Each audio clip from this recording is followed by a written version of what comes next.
Welcome back. അപ്പം നമ്മൾ ചായക്കടയിലൊക്കെ കിട്ടുന്ന മടിക്കൻ റെസിപ്പിയാണ് ഉണ്ടാക്കിയിരിക്കുന്നത്. ഗോതമ്പ് പൊടി വെച്ചിട്ടാണ് നമ്മളിത് ഉണ്ടാക്കിയിരിക്കുന്നത്.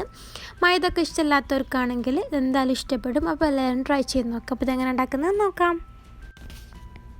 അപ്പോൾ ഇത് ഉണ്ടാക്കിയെടുക്കാൻ വേണ്ടിയിട്ട് നമുക്ക് 1.5 കപ്പ് ഗോതമ്പ് പൊടിയിലേക്ക് കുറച്ച് ഉപ്പും കുറച്ച് വെള്ളവും ഒഴിച്ചിങ്ങായി നമുക്ക് ചപ്പാത്തി മാവിൻ്റെ ഒക്കെ ആ ഒരു പരുവത്തിൽ ആക്കിയെടുക്കാം.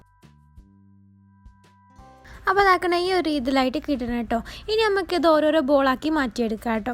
നമുക്കിവിടെ 7 ബോളാക്കിയിട്ടാണ് കിട്ടിയിട്ടുള്ളത്.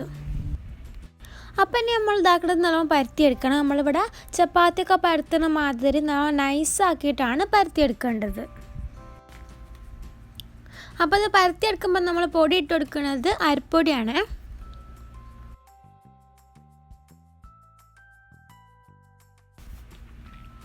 അപ്പോൾ ഇതുപോലെ തന്നെ നമ്മുടെ ബാക്കിയുള്ളതും ഇങ്ങനെ നല്ലോണം പരത്തിയെടുക്കുക കേട്ടോ.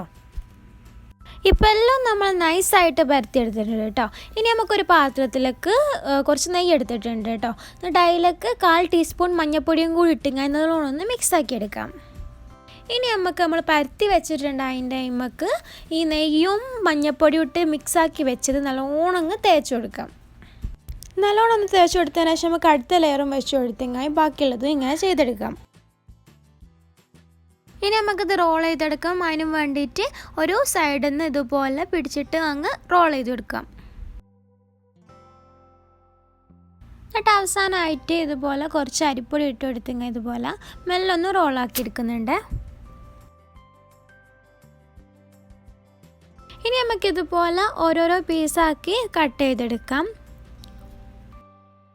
ഇപ്പം കണ്ടില്ലേ, ഉൾഭാഗമൊക്കെ ഇതാക്കണം നല്ലോണം ലെയറായിട്ട് വന്നിട്ടുണ്ട്.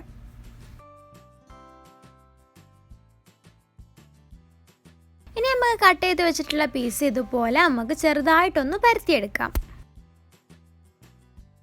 ഇപ്പോൾ ഇതാക്കണം നമ്മളെല്ലാം പരത്തിയെടുത്തിട്ടുണ്ട് കേട്ടോ. ഓവർ നൈസായി പോയത് ഇതുപോലെ വേണം പരത്തിയെടുക്കാൻ. ഇനി നമുക്ക് നല്ല ചൂടായ എണ്ണയിലിട്ടത് പൊരിച്ചെടുക്കാം കേട്ടോ. ഗോതമ്പ് പൊടി വെച്ച് ഉണ്ടാക്കുന്നതുകൊണ്ടാണ് കടയിൽ നിന്ന് വാങ്ങുന്ന ആ ഒരു കളർ കിട്ടാത്തത്. കളറില്ലാലും നമുക്കത് കഴിക്കാൻ നല്ല അടിപൊളി ടേസ്റ്റ് തന്നെയാണ് കേട്ടോ. അങ്ങനെ നമുക്ക് എല്ലാം അങ്ങനെ പൊരിച്ചെടുക്കാം. എന്നിട്ട് നമുക്ക് ഇതാക്കണം ഇനി ഒരു പാത്രത്തിലേക്ക് 1 ഗ്ലാസ് പഞ്ചസാര ഇട്ട് കൊടുക്കാം. എന്നിട്ട് അതിലേക്ക് തന്നെ 1/2 ഗ്ലാസ് വെള്ളം കൂടി ഒഴിച്ചെടുത്ത് നല്ലോണം ഒന്ന് തിളച്ച് വരട്ടെ.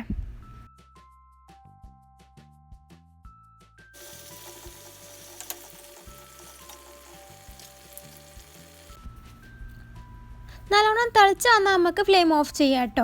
ഓഫ് ആക്കിയതിന് ശേഷം നമുക്ക് ഇതിലേക്ക് നമ്മൾ നേരത്തെ റെഡിയാക്കി വെച്ചിട്ടായിരുന്നു മടുക്കില്ലേ, അത് ഇതിലേക്ക് ഓരോന്ന് ഇട്ടെങ്ങായി ഒന്ന് മുക്കിയെടുത്താൽ മതി.